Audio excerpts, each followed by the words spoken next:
We are going to read each kindness, and I can't remember if we've read this yet or not. I always try to read it in the beginning of the year. I want you to pay attention how you think Maya might be feeling in this story, and then I want you to think about what you would do if you were the girl who was telling the story or the narrator. That winter, snow fell on everything, turning the world to a brilliant white.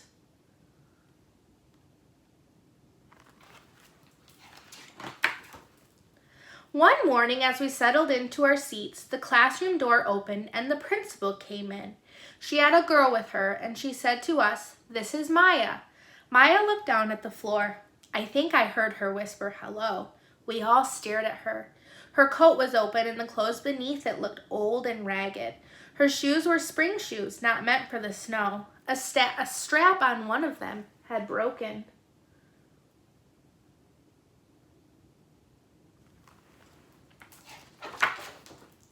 Our teacher, Ms. Albert, said, "Say good morning to our new student," but most of us were silent. The only empty seat was next to me. That's where our teacher put Maya. And on that first day, Maya turned to me and smiled, but I didn't smile back. I moved my chair, myself, and my books a little farther away from her. When she looked my way, I turned to the window and stared out at the snow. And every day after that, when Maya came into the classroom, I looked away and didn't smile back.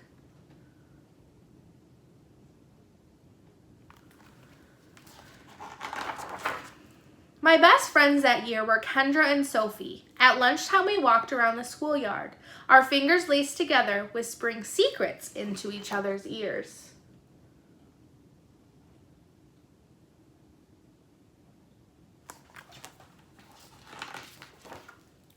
One day while we were near the slide, Maya came over to us.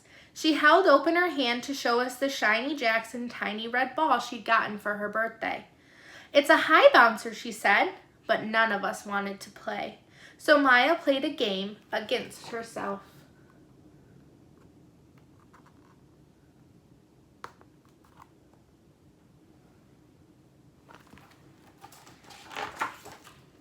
That afternoon when we got back into the classroom, Maya whispered to me, "Bet you can't guess who the new Jax champion of the world is."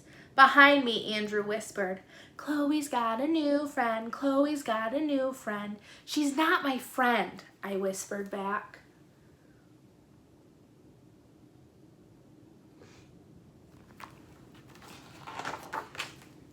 The weeks passed. Every day we whispered about Maya, laughing at her clothes, her shoes, the strange food she brought for lunch. Some days Maya held out her hand to show us what she had brought to school, a deck of cards, pick-up sticks, a small tattered doll. Whenever she asked us to play, we said no.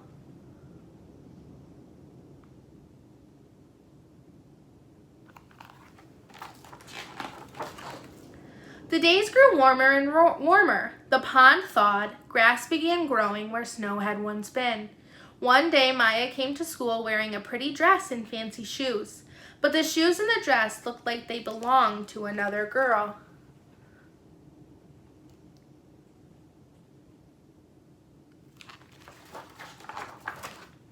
"I have a new name for her," Kendra whispered. "Never knew. Everything she has came from a second-hand store." We all laughed. Maya stood by the fence. She was holding a jump rope but did not come over to us to ask if we wanted to play. After a while, she folded it double, rolled the ends around each hand, and started jumping. She jumped around the whole schoolyard without stopping. She didn't look up once, just jumped, jumped, jumped.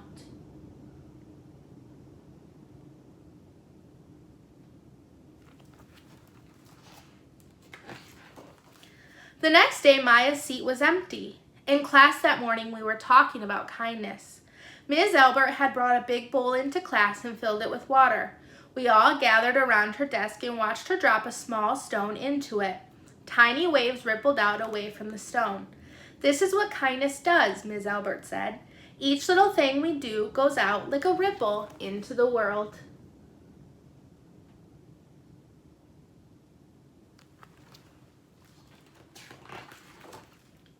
Then Miss Albert let us each drop the stone in as we told her what kind of things we had done. Joseph had held the door for his grandmother. Kendra helped change her baby brother's diaper. Even mean old Andrew had done something. I carried teacher's books up the stairs, he said, and Miss Albert said it was true. I stood there holding Miss Albert's rock in my hand, silent. Even small things count, Miss Albert said gently, but I couldn't think of anything and passed the stone on.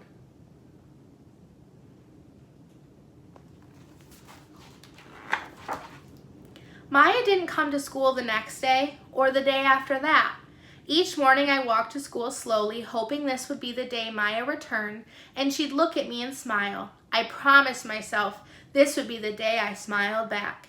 Each kindness, Miss Albert had said, makes the whole world a little bit better.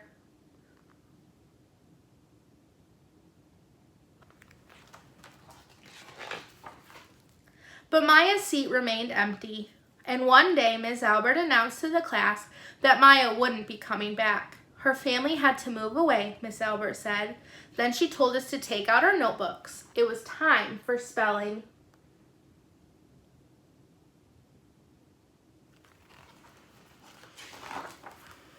That afternoon, I walked home alone. When I reached the pond, my throat filled with all the things I wished I would have said to Maya, each kindness I had never shown.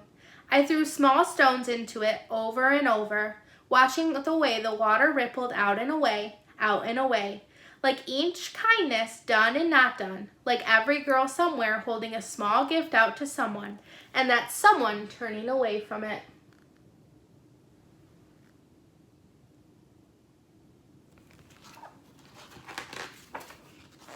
I watched the water ripple as the sun set through the maples, and the chance of a kindness with Maya became more and more forever gone.